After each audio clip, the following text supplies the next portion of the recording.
वर्ग 10 में पढ़ने वाले सभी विद्यार्थियों को एक बार पुनः मेरे यूट्यूब चैनल में वेलकम है। आज हम लोग यहाँ वर्ग 10 के हिंदी विषय से पाठ 3 के बारे में देखेंगे, जिसमें पाठ का नाम आपका है कि नाखून क्यों बढ़ते हैं। अर्थात यह शीर्षक नाखून क्यों बढ़ते हैं यह क्यों दिया गया है, नाखून का जिक्र यहाँ बढ़ने के संबंध में क्यों कहा गया है, इसके बारे में यहाँ हजारी प्रसाद द्विवेदी जी किस तरह से इसको संबोधित करने का काम करते हैं, कैसे इसे दर्शाने का काम करते हैं, नाखून को किस चीज से तुलना करने की बात करते हैं, कैसे सभ्यता और कैसे संस्कृति से इसे जोड़ने की बात करते हैं, इसको हम देखेंगे इसमें। इसके साथ साथ सबसे पहले हम यह देख लें कि हजारी प्रसाद द्विवेदी जी के बारे में, कि हजारी प्रसाद द्विवेदी जी का जन्म के रूप में अगर हम देखते हैं कि इनका जन्म जो था 1907 ईस्वी में आरत दुबे का जो छपरा बलिया आप देखेंगे जगह है, छपरा बलिया उत्तर प्रदेश में अवस्थित है, यहीं पे इनका जन्म हुआ था। खासकर द्विवेदी जी के साहित्य की बात किया जाए कि साहित्य कर्म भारतवर्ष के सांस्कृतिक इतिहास की एक तरह की रचनात्मक परिणति के रूप में हम बेहतर ढंग से समझने का प्रयास करेंगे। और इसमें संस्कृत के रूप में हम देखेंगे, प्राकृत के रूप में देखेंगे, अपभ्रंश के रूप में भी देखेंगे, और यहाँ बांग्ला आदि भाषाओं में, और उसके साथ साथ अगर हम देखेंगे उनके साहित्य के साथ इतिहास की जानकारी लेंगे, संस्कृति के बारे में देखेंगे, धर्म के क्षेत्र में देखेंगे, दर्शन के क्षेत्र में देखेंगे, और आधुनिक ज्ञान विज्ञान की जो व्यापकता की बात हम करें तो ऐसे व्यापकता और गहनता में बैठकर उनका अगाध पांडित्य, नवीन मानवतावादी सर्जना और आलोचना के साथ साथ हम देखेंगे इसकी क्षमता लेकर यह प्रकट होते हुए दिख रहा है। और खासकर हम यहाँ इस बातों पर विचार करेंगे कि वे ज्ञान और बोध के क्षेत्र में पांडित्यों की जो सहृदयता में वह ढाल देने के साथ साथ ऐसे रचना के रूप में हम कहेंगे कि संसार हमारे सामने संसार को उपस्थित करने का ये काम करते हैं। जो विचार के रूप में, तेजस्विता के रूप में, कथन के लालित्य और बंद का जो शास्त्रीयता का एक तरह का संगम यहाँ पे इन्होंने प्रस्तुत किया हुआ है। इस प्रकार से अगर हम बातें करते हैं इनके बारे में कि उनमें एक साथ कबीर की, उसी के साथ तुलसी की, और किसी एक जाति की देन नहीं है, बल्कि समय समय पर उपस्थित अनेक जो जातियां हैं वैसे जातियों के श्रेष्ठ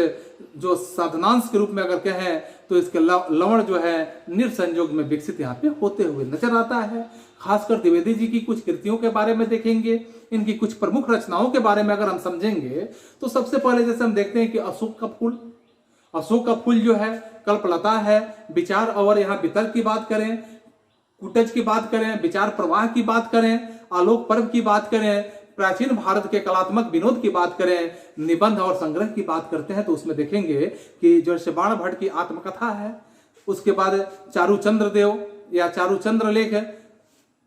पुनर्वा जो देखेंगे, पुनर्वा जो अनाम दास का पोथा है एक उपन्यास के रूप में, और सुर साहित्य कबीर मध्यकालीन बोध का जो स्वरूप है, नाथ संप्रदाय के रूप में कालिदास की जो ललित योजना है, हिंदी साहित्य की आदिकाल की अगर हम देखते हैं, हिंदी साहित्य की भूमिका के रूप में हिंदी साहित्य में जैसे उद्भव और विकास की अगर हम आलोचना और साहित्य इतिहास के रूप में देखते हैं तो इसमें जो संदेह सरक, पृथ्वीराज रासो और इसके साथ साथ नाथ सिद्धों की जो बनिया है यानी ग्रंथ संपादन के रूप में इन्होंने काम किया है। और खासकर विश्व भारती, शांति निकेतन पत्रिका का संपादन, जो द्विवेदी जी के बारे में, इन द्विवेदी जी को आलोक पर्व पर साहित्य अकादमी पुरस्कार के रूप में नवाजने का काम किया गया। भारत सरकार द्वारा इन्हें पद्म भूषण सम्मान और लखनऊ विश्वविद्यालय में इन्हें डिलीट की उपाधि से सम्मानित करने का भी काम किया। वे काशी हिंदू विश्वविद्यालय, शांति निकेतन विश्वविद्यालय चंडीगढ़ में और विश्वविद्यालय आदि के प्रोफेसर के प्रशासनिक पदों पर उन्होंने अपने आप की सुशोभा बढ़ाने में महत्वपूर्ण भूमिका निभाया। और फिर यहाँ 1979 ईस्वी में इनका निधन भी हो जाता है, यानी निधन का जो वर्ष होता है सन 1779 ईस्वी में उनका निधन हो जाता है। और खासकर हजारी प्रसाद द्विवेदी ग्रंथावली से जो लिया गया यह प्रस्तुत निबंध है, जिस निबंध में अगर हम देख रहे हैं यहाँ कि यहाँ नाखून क्यों बढ़ते हैं, इस निबंध पे अगर हम बातें करेंगे, इसमें हम देखेंगे तो यहाँ निश्चित रूप से देखेंगे कि प्रस्तुत निबंध के जो प्रख्यात लेखक हैं और निबंधकार मानवतावाद दृष्टिकोण यहाँ पे प्रकट होते हुए नजर आता है। और इस ललित निबंध में लेखक ने बार बार यहाँ नाखून के काटे जाने की बात किए हुए हैं कि नाखून काटे जाने पर भी यह आखिर में नाखून बढ़ क्यों जाता है। यानी नाखून बढ़ने के बहाने अत्यंत सहज शैली में यहाँ लेखक जो है सभ्यता और संस्कृति के विकास गाथा का उद्घोषित करने का इन्होंने काम किया है। और खासकर एक और नाखून का बढ़ना यहाँ पे प्रलेख करते हैं और मनुष्य में जो आदिम पाश्विक वृत्ति बनी हुई है, यानी मनुष्य के अंदर जो पशुता की स्थिति बनी हुई है और ऐसे पशुता से संघर्ष झेलते हुए मनुष्य जो है, मनुष्य के चेतना के विकास की बात यहाँ पे इस पाठ के माध्यम से हजारी प्रसाद द्विवेदी जी कर रहे हैं। तो दूसरी तरफ उन्हें बार बार काटते रहना और इस शब्दों से अलंकृत करते हुए रहना मनुष्य के सौंदर्य बोध और संस्कृति चेतना को भी इन्होंने निरूपित करते हुए इस पाठ में वर्णन किया हुआ है। तो लेखक ने यहाँ खासकर नाखून के बहाने ही एक तरह से मनोरंजन शैली में और मानव सत्य को दिग्दर्शन कराने के उद्देश्य से इसे सफल करने का बेहद ही प्रयास किया हुआ है। और यह निबंध जो हम लोग आज पढ़ेंगे, इस निबंध में नई पीढ़ी के जो सौंदर्य बोध है, इसमें इतिहास की बात, इसमें चेतना की बात और संस्कृति की आत्मगौरव का भाव यहाँ पे झलकते हुए नजर आता है। तो चलिए हम लोग देखते हैं यहाँ निबंध के बारे में कि नाखून क्यों बढ़ते हैं। इस पे बस बहुत कम समय में इसे हम बेहद ढंग से समझने का प्रयास करेंगे कि नाखून बढ़ते हैं तो क्यों बढ़ते हैं, या नाखून हमें क्या संबोधित करता है, किस तरह से पशुता के संबंध में हमारे ध्यान को आकृष्ट करता है, भूतकाल में कैसे दिमाग को लेकर जाता है। तो इन तमाम बातों का जिक्र इस पाठ में आपको देखने के लिए जरूर मिलेगा। जैसे नाखून क्यों बढ़ते हैं, हजारी प्रसाद द्विवेदी जी अलग ढंग से इसे समझाने का प्रयास करते हैं। कह रहे हैं कि बच्चे कभी कभी तो ऐसे करते हैं कि हमें चक्कर में डाल देने वाले कभी कभी प्रश्न कर लिया करते हैं,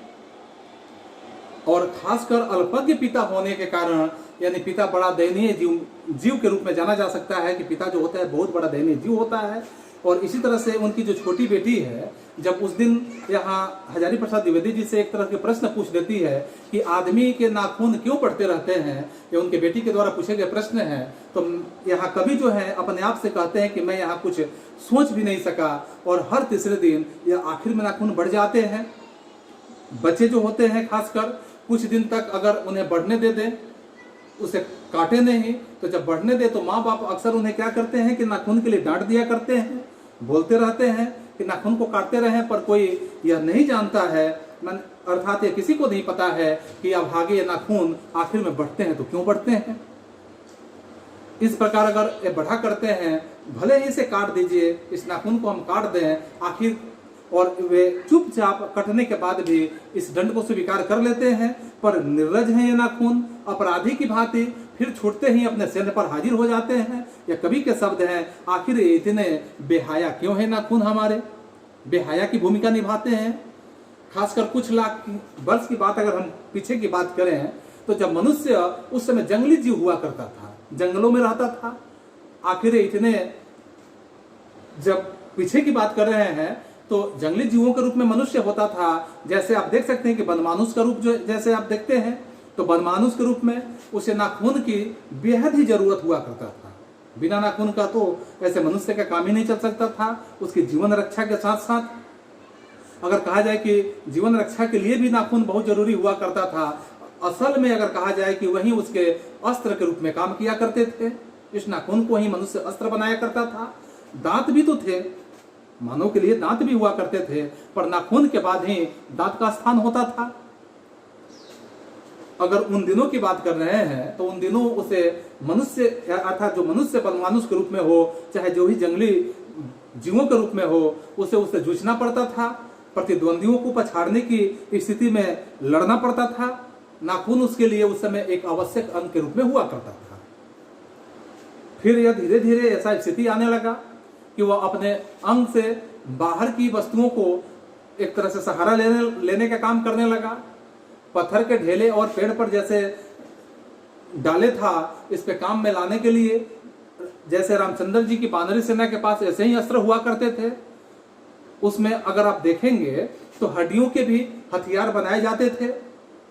और ऐसे हड्डियों के हथियारों में सबसे अगर मजबूत होता था और सबसे ऐतिहासिक था तो देवताओं का राजा का जो वज्र हुआ करता था, जो दधीची मुनि के हड्डियों से बना हुआ, जो यहाँ अस्त्र के रूप में होता था। मनुष्य अब उससे आगे के क्रम में बढ़ना शुरू हुआ, और जब मनुष्य उससे आगे बढ़ने लगा तो उसने धातु के हथियार बनाने शुरू कर दिए। जिनके पास लोहे के अस्त्र शस्त्र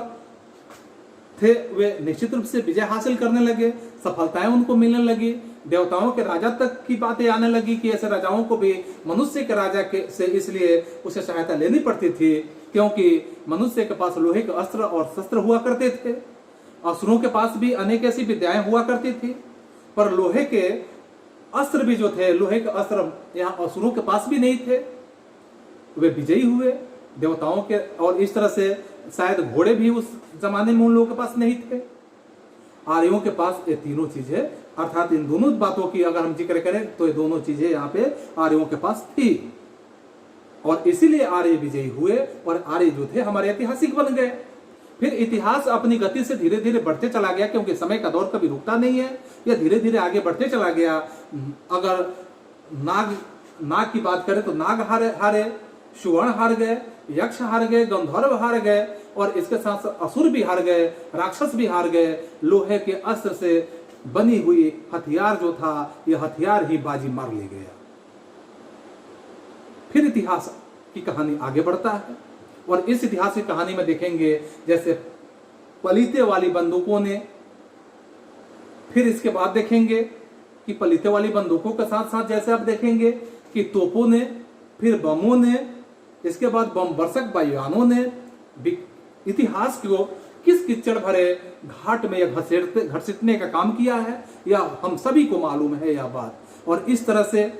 नखधर मनुष्य अब एटम बम पर भरोसा करके आगे की ओर चलने लगा, आगे के दौर में बढ़ने लगा, पर उसके नाखून अब भी बढ़ ही रहे हैं, नाखून यह हटने का नाम नहीं ले रहा है। अब भी प्रकृति जो है यह मनुष्य को उसके भीतर वाले जो अस्त्र हैं इससे वंचित कभी कर नहीं रखा हुआ है, और खासकर अब भी वह यह याद दिलाने की कोशिश करता है कि तुम्हारे नाखून को भुलाया नहीं जा सकता है, तुम अपने नाखून को भुलाने का प्रयास नहीं करो, तो तुम वही लाख वर्ष पहले के वही मानव हो या वही नख दंत वाली जीव हो, पशु के एक साथ एक ही सतह पर तुम विचरण करने वाले, या विचरण करने के साथ साथ तुम चरने वाले वही जीव हो। यह नाखून हमें याद दिलाने का काम करता है। फिर आगे हम देखते हैं इसमें कि ततः किम,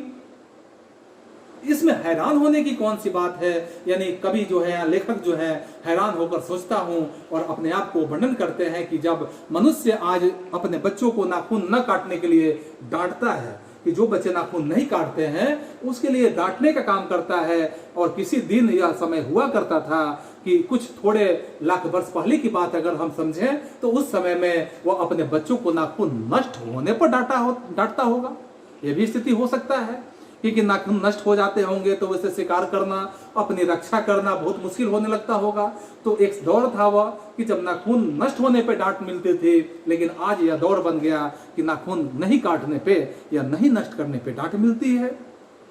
लेकिन प्रकृति है, और प्रकृति की वह अब भी नाखून को वह अपनी स्थिति में जिलाए हुए है, और जिलाए रखने के संबंध में अगर कहा जाए कि और मनुष्य है कि वह अब भी उसे लगातार काटे जा रहा है और काटने का काम कर रहा है। लेकिन यह कमबख्त नाखून जो है रोज बढ़ते हैं, क्योंकि वे अंधे हैं, उन्हें आंख नहीं है, देख नहीं सकते हैं, नहीं जानते हैं कि मनुष्य को इससे कोटि कोटि गुना शक्तिशाली अस्त्र अब मिल चुका है। अब इस अस्त्र की कोई जरूरत नहीं है। यह नाखून को पता कैसे है? यह हो ही नहीं सकता है। और मुझे ऐसा कवि के हिसाब से कभी कह रहे हैं कि मुझे ऐसा लगता है कि मनुष्य अब नाखून को चाहता ही नहीं है, मनुष्य को नाखून की जरूरत ही नहीं है। उसके भीतर बर्बर युग का कोई अवशेष रह गया, अगर बर्बर युग का वैसा अवशेष रह जाए या उसे बिल्कुल असह्य स्थिति में अपने आप को समझता है। और खासकर, लेकिन यह भी कैसे कहूँ, यहाँ कवि के अपने शब्द हैं कि यह भी कैसे कहूँ कि नाखून काटने से क्या होता है, अर्थात मनुष्य जो होता है अपनी बर्बरता घटी का कहाँ है, और बर्बरता घटी कहाँ है, वह तो बढ़ती ही जा रही है। मनुष्य के इतिहास में अगर हम कहें कि हिरोशिमा की हत्याकांड तो आप समझ ही रहे हैं कि हिरोशिमा में जो 6 अगस्त 1945 ईस्वी को जो बम ब्लास्ट किया गया था, अर्थात परमाणु बम गिराया गया था, तो बार बार ऐसे थोड़े ही घटना घटता है विश्व के स्थल पे। नागासाकी में 9 अगस्त को गिराया गया था। तो यह मानव के जो दैन स्थिति है, यह घटनाएं लगातार घटने वाली नहीं है, या बार बार तो होता नहीं है। यह तो उसका एक नवीनतम रूप हम समझ सकते हैं, क्योंकि मैं मनुष्य के नाखून की ओर जब भी देखता हूं, कवि के हिसाब से कहा जा रहा है कि मैं जब भी नाखून की तरफ ध्यान देता हूं तो कभी कभी मुझे निराशा ही हाथ लगती है, क्योंकि यह उसकी भयंकर और पाशवी वृत्ति के रूप में या उसके जीवंत प्रतीक के रूप में हमें दर्शाने का काम करता है। मनुष्य की जो पशुता है, पशुता को जितनी बार भी काट दो लेकिन वह पशुता कभी मरना नहीं चाहती है, और पशुता जो है कभी मरने का नाम तक नहीं लेती है। फिर हम कुछ हजार साल पहले चलते हैं। मनुष्य ने नाखून को ऐसे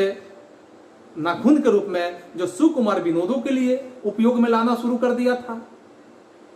क्योंकि वत्स्यायन के कामसूत्र से ही यह बातें पता चलता है कि जो वत्स्यायन ने अपने कामसूत्र में वर्णन किया है कि आज से 2000 वर्ष पहले का अगर हम भारतवासी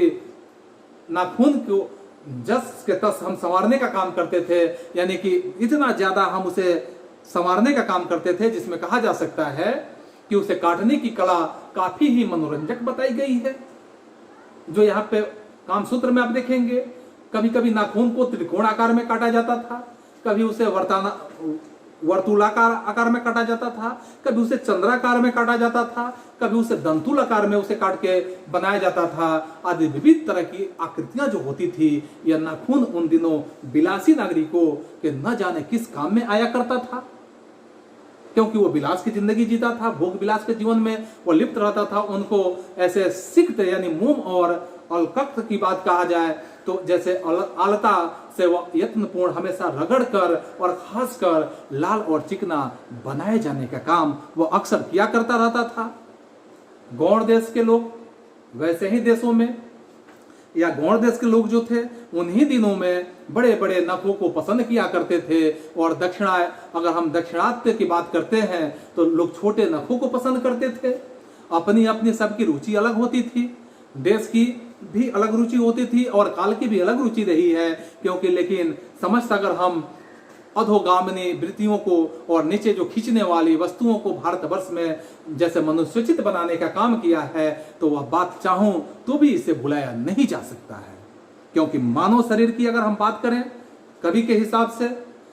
तो यहाँ अध्ययन करने वाले जो प्राणी विज्ञानी हैं उन्होंने निश्चित एक तरह से उनका अपना मत होता है कि मानव चित्त की तरह ही मानव शरीर में भी बहुत सी अभ्यास जन्य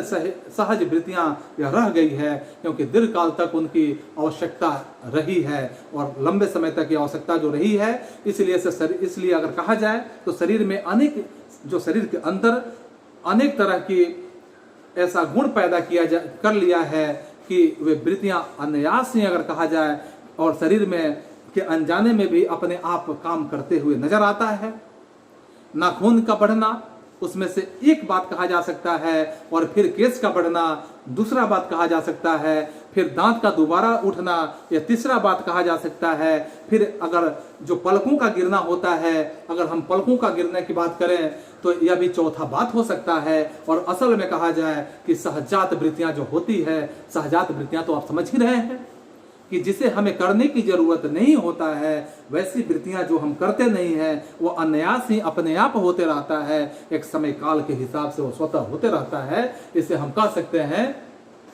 कि सहजात वृत्तियां और अनजान स्मृतियों को ही यह कहते हैं। हमारी भाषा में ऐसे उदाहरण जब मिलते हैं, अगर आदमी अपने शरीर की बात कहा जाए, मन की बात कहा जाए, वाक की अन्यास घटने वाली ये जो घटनाएं होती है तो घटने वाली वृत्तियों के विषय में जब विचार करें तो यहाँ पे देखेंगे तो उसे अपने वास्तविक प्रवृत्ति पहचानने में बहुत ही सहायता मिल सकता है। पर कौन सोचता है ऐसी बातों को? सोचता तो उसे उतना ही पता नहीं चलता कि उसके भीतर नख बढ़ा लेने की जो सहजात वृत्ति है, ऐसा सहजात वृत्ति वह उसके पशुत्व का एक प्रमाण के रूप में हम समझ सकते हैं। उन्हें काटने की जो प्रवृत्ति है वह उसकी मनुष्यता की एक निशानी भी बनती है, क्योंकि अगर हम कहें कि पशुत्व के चिन्ह जो है उसके भीतर रह चुके हैं, या शुरू से यह पशुत्व का चिन्ह हम मानवों के अंदर रह गया है, पर वह पशुत्व को छोड़ चुका है और पशु बनकर वह आगे बढ़ ही नहीं सकता है, क्योंकि वह मानव बन चुका है। उसे कोई और रास्ता खोजना ही चाहिए। अस्त्र बढ़ाने की जो प्रवृत्ति है मनुष्यता का एक तरह का विरोधिनी के रूप में कहा जा सकता है। हम सभी पाठकों से पूछ रहे हैं लेखक अपने विचारों के माध्यम से कि मेरा मन पूछता है किस ओर, मनुष्य किस ओर बढ़ रहा है, मनुष्य के बढ़ने का रास्ता कौन सा है? पशुता की ओर बढ़ रहा है या मनुष्यता की ओर बढ़ रहा है? अस्त्र बढ़ाने की ओर बढ़ रहा है या अस्त्र को काटने की ओर बढ़ रहा है? तो मेरी निर्बोध जो बालिका है उसकी अगर हम बात को माने तो मनुष्य जो है मनुष्य जाति से ही यह प्रश्न खड़ा कर देती है, जानते हो नाखून क्यों बढ़ते हैं? यह हमारी पशुता की जो बात है, पशुता के एक अवशेष है। और मैं भी यह पूछता हूँ, लेखक यहाँ पे कह रहे हैं कि मैं भी यह पूछता हूँ कि जानते हो यह अस्त्र शस्त्र क्यों बढ़ रहे हैं? यह हमारी पशुता की ही निशानी है। क्योंकि भारतीय भाषाओं में प्रायः ही अंग्रेजी के अगर हम कहें कि इंडिपेंडेंस शब्द का समानार्थक शब्द नहीं व्यवहृत होता है, क्योंकि 15 अगस्त को जब अंग्रेजी भाषा के पत्र इंडिपेंडेंस की घोषणा कर रहे थे तो यहाँ देसी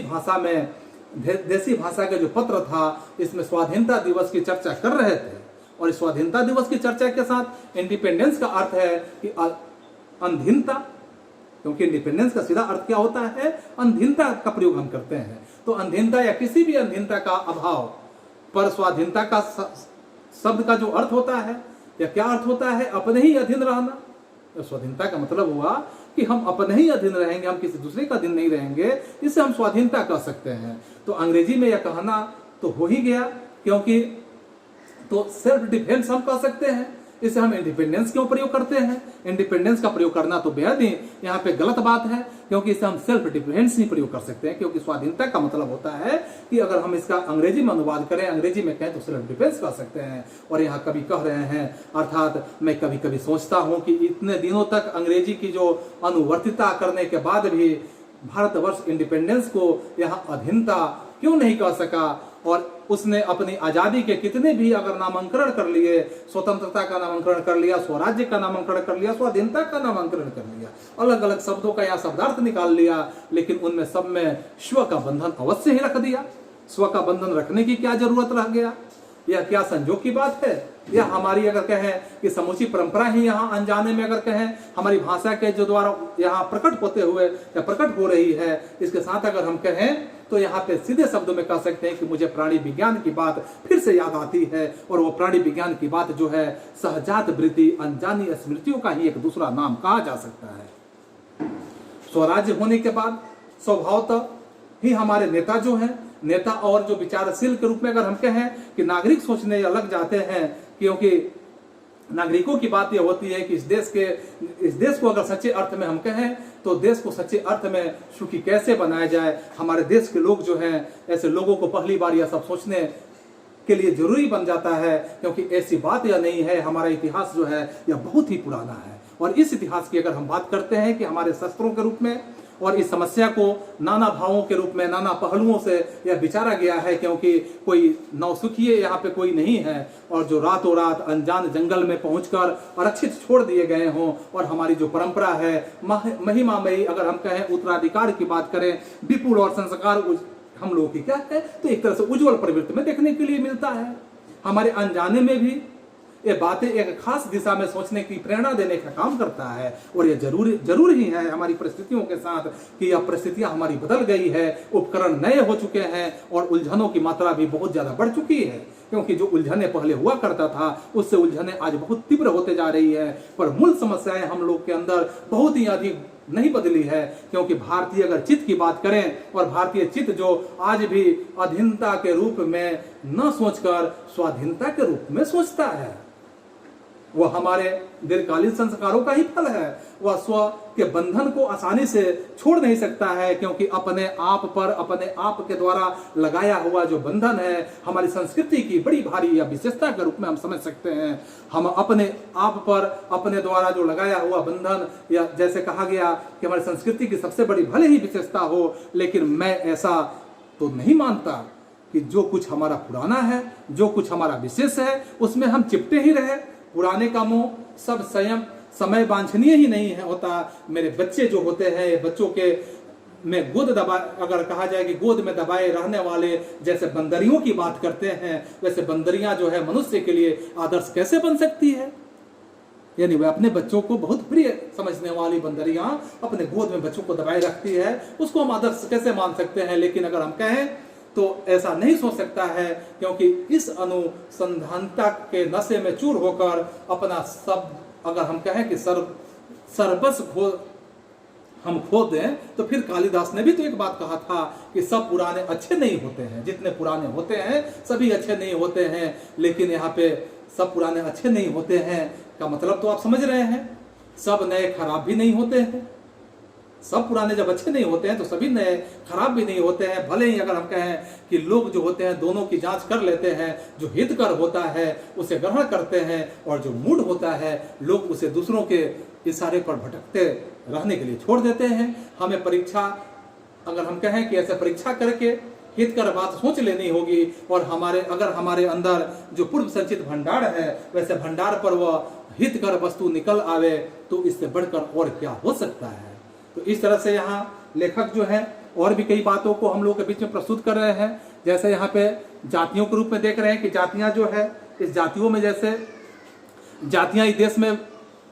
अनेकों आई है, लड़ती रहती है, झगड़ती रहती है, फिर प्रेम पूर्वक बस भी गई है। इसके साथ सभ्यता की नाना सीढ़ियां, अलग अलग तरह की सीढ़ियों पर भी वो खड़ी है। और भी कहा जाए कि मुख करके चलने वाली इन जातियों के लिए एक सामान्य धर्म खोज निकालना कोई सहज बात भी नहीं है। भारतवर्ष के ऋषियों ने अनेक तरह के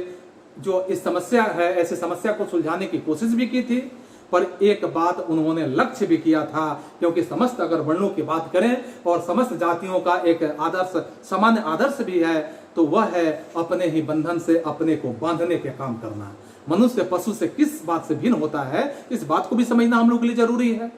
आहार निद्रा की बात किया जाए, आदि पशु सुलभ स्वभाव उसके ठीक वैसे ही होता है जैसे अन्य प्राणियों के होते हैं, लेकिन फिर हम यहाँ समझते हैं कि वह फिर भी पशु से भिन्न ही होता है, उसमें संयम होता है। इसके साथ साथ देखें कि दूसरे के दुख और सुख के प्रति संवेदना होता है, श्रद्धा होता है, तप होता है, त्याग होता है, और वह मनुष्य है कि स्वयं के अगर भावित बंधन कहें तो उद्भावित बंधन भी होता है, क्योंकि इसलिए मनुष्य झगड़े डंडे को अपना आदर्श नहीं मानता है। गुस्से में आकर अगर कहा जाए कि चढ़ दौड़ने वाले जो अविवेकी है उसे बुरा समझता है, और खासकर कहा जाए कि वचन जैसे है, मन है और शरीर से किए गए जो असत्य आचरण को गलत आचरण मानता है, वह किसी भी जाति या वर्ण की बात कहा जाए या समुदाय या धर्म नहीं है, या मनुष्य मात्र ही एक ऐसा धर्म बनता है। क्योंकि महाभारत में इसलिए ही निर्वैर भाव से कहा गया है, सत्य और अक्रोध को सब वर्णों का यहाँ सामान्य धर्म कहा गया है। और इस संबंध में एक बात कहा गया है, एतदि विततम श्रेष्ठम सर्वभूतेषु भारत निर्वैरता महाराज सत्यम क्रोधम एवं च, अर्थात यहाँ पे कहा गया है कि अन्यत्र अगर कहा जाए कि इसमें निरंतर दानशीलता को भी गिनाया गया है। और गौतम बुद्ध ने भी तो यहाँ ठीक कहा है कि मनुष्य की मनुष्यता यही है कि वह अपने या सबके जो सुख दुख है को सहानुभूति के साथ देखने का काम करे। यह आत्मनिर्मित बंधन ही मनुष्य को मनुष्य बनाने का काम करता है। अहिंसा, सत्य की बात करें, क्रोध मूलक धर्म की बात करें, ऐसे मूल उत्स यही बनता है। क्योंकि मुझे यहाँ लेखक बता रहे हैं कि मुझे इस बात में बिल्कुल आश्चर्य होता है कि अनजान में भी हमारी भाषा में यह भाव कैसे रह गया है। लेकिन मुझे नाखून के बढ़ने पर आश्चर्य हुआ था। अज्ञान सर्वत्र मनुष्य को पछाड़ता है, और जो आदमी है सदा उससे लोहा लेने के लिए हमेशा कमर कसे हुए तैयार रहता है। मनुष्य को सुख कैसे मिलेगा? बड़े बड़े नेता यहाँ पे अपनी अपनी बातों को कहते रहते हैं, वस्तुओं की कमी है और मशीनों को बैठाओ और उत्पादन बढ़ाओ और धन की वृद्धि करो और बाह्य उपकरण की ताकत बढ़ाओ। एक बूढ़ा व्यक्ति था, उसने भी तो यह बात कहा था कि बाहर नहीं भीतर की ओर देखो, बाहर नहीं भीतर की ओर देखो, क्योंकि हिंसा को मन से दूर करो और मिथ्या को हटाओ, क्रोध और द्वेष को दूर करो, लोक के लिए कष्ट सहो, आराम की बात मत सोचो, प्रेम की बात सोचो, आत्म पोषण या आत्मतोषण की बात सोचो, काम करने की बात सोचो। उसने तो यहाँ तक भी कह दिया था कि प्रेम बहुत बड़ी चीज है, क्योंकि वह हमारे भीतर अवस्थित है, और वह प्रेम जब हमारे भीतर अवस्थित है तो उस श्रृंखलता की अगर बात करें, पशु की प्रवृत्ति की, स्व का बंधन जो है मनुष्य का एक तरह का स्वभाव बन जाता है, क्योंकि वह हमारे भीतर उपस्थित होता है। बूढ़े की बात अच्छी लगी या नहीं, हमें पता नहीं है इस बात से कि आपको अच्छा लगा या अच्छा नहीं लगा, फिर भी उससे तो गोली मार दिया गया। आप बूढ़े की बात समझ रहे हैं कि वह बूढ़ा कौन था? जैसे आप समझ रहे हैं कि महात्मा गांधी की बातें की जा रही है, तो आदमी के नाखून बढ़ाने की जो प्रवृत्ति है वह प्रवृत्ति ही यहाँ पे हावी हो गई। मैं हैरान होकर सोचता हूँ इस बात पे। बूढ़े ने कितनी गहराई में बैठकर मनुष्य की जो वास्तविक जो चरितार्थ था इसका पता लगाने का काम किया था। ऐसा कोई दिन, अगर कहा जाए कि ऐसा कोई दिन आ सकता है जबकि मनुष्य के नाखून का बढ़ना बंद हो जाएगा, तो प्राणी शास्त्रियों का ऐसा अनुमान बनता है कि मनुष्य जो है, मनुष्य का अनावश्यक अंग उसी प्रकार झड़ जाएगा जिस प्रकार से आप समझ रहे हैं कि कभी पूंछ जो है हमारे शरीर से झड़ गए थे। तो आप निश्चित यह अनुमान लगा लें कि उस दिन से मनुष्यता जो होगी वह प्रकट हो जाएगी और पशुता उसी दिन से लुप्त हो सकती है। क्योंकि शायद ही उस दिन का, अगर हम मरणास्त्र पे बात करें कि मरणास्त्र का प्रयोग भी बंद कर देगा, तब तक अगर हम कहें कि इस बात से छोटे बच्चों को परिचित करा देना हमें वांछनीय जान पड़ता है, ऐसा मालूम होता है कि बच्चों को जानने के लायक बातें हैं। क्योंकि मनुष्य की अपनी इच्छा, अगर कहा जाए अपना आदर्श कहा जाता है, बृहत्तर जीवन के अस्त्र शस्त्र को बढ़ने देना मनुष्य की अपनी इच्छा की ही एक निशानी बन जाती है। और इसके साथ उनका जो बाढ़ को रोकना, अगर मनुष्यत्व की बात कहा जाए तो इसका एक तकाजा बनता है। क्योंकि मनुष्य में जो घृणा की बात आती है वह अनायास ही, एक तरह से कहा जाए तो बिना सिखाए वह स्वतः मनुष्य के अंदर चली आती है। इसे सिखाने की जरूरत नहीं पड़ती है। वह पशुत्व का एक घटक बन जाता है, क्योंकि पशुता तो मनुष्य के अंदर निहित ही होता है और अपने को वह संयत रखता है। दूसरों के अगर मनोभाव की बात किया जाए, मनोभाव का आदर करना मनुष्य का एक स्वधर्म बनता है। बच्चे या जाने तो अच्छा ही होगा कि अभ्यास और तप के माध्यम से जो प्राप्त वस्तुएं हैं मनुष्य की महिमा को सूचित करने का काम करते हैं। फिर सफलता और चरितार्थ में वह अंतर को भी तो समझ पाएंगे। मनुष्य जो है मणास्त्रों के साथ में और मणास्त्रों के संचयन से बाह्य उपकरण जो है इसके बाहुल्य से उस वस्तु को भी पा सकने में सहयोग अपने आप में करेगा। क्योंकि जिसे उससे बड़े आडंबर के साथ सफलता नाम दे रखा गया है, और परंतु मनुष्य की जो चरितार्थता प्रेम में है, मैत्री में है, त्याग में है, अपने को सबके अगर कहा जाए मंगल के लिए निःशेष भाव से दे देने में है, तो नाखून का बढ़ना मनुष्य के लिए जो होता है मनुष्य की उस अंध सहजात वृत्ति का परिणाम ही होता है, जो उसके जीवन की सफलता ले आना चाहती है। और उसे काट देना उस स्वनिर्धारित आत्मबंधन का एक फल मान सकते हैं, जो उसे चरितार्थ की ओर ले जाने का काम करते हैं। और कम वक्त ये नाखून जो हैं, ये नाखून बढ़ते हैं तो बढ़े, मनुष्य उसे अब बढ़ने नहीं देगा। और इस तरह से छात्रों यह पाठ आपका समाप्त होता है। पुनः हम अगले सीरीज के साथ या अगले पाठ के साथ आपको अगले क्लास में मिलेंगे। तब तक आप सभी को एक बार पुनः